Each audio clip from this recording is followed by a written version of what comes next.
tumeshaanza maandalizi ya awali ya sherehe za Mei Mosi kitaifa ambazo kama tulivyokubaliana kwamba zitafanyika Njombe, na tunatarajia tarehe 14 mwezi huu michezo itaanza, na tarehe 20 watu wa OSHA wataanza maonesho yao.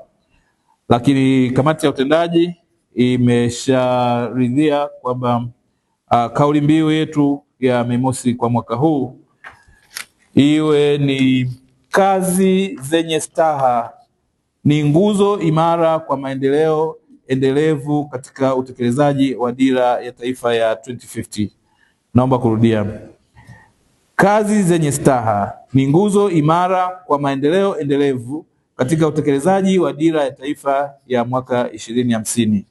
Mheshimiwa Rais, kamati ya utendaji ilikuja na kauli mbiu hii, kwanza ikiwa ni pamoja kusupport serikali katika mpango mzima wa kuwa na dira ya mwaka 2050 wa nchi yetu, lakini pia katika utekelezaji wa awamu hii pamoja na mambo mengine, dira hii inaongelea masuala ya ajira, kwamba ajira ziongezeke, lakini vile vile ajira ziwe ni ajira zile zenye staha.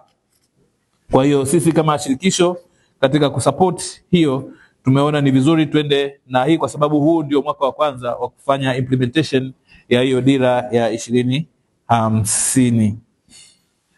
Mheshimiwa Rais, pamoja na maandalizi ambayo yanaendelea mpaka sasa, serikali imekubali pamoja Mheshimiwa Rais alikubali kuwa mgeni rasmi kwenye sherehe zetu ambazo tunatarajia zitafanyika huko Njombe.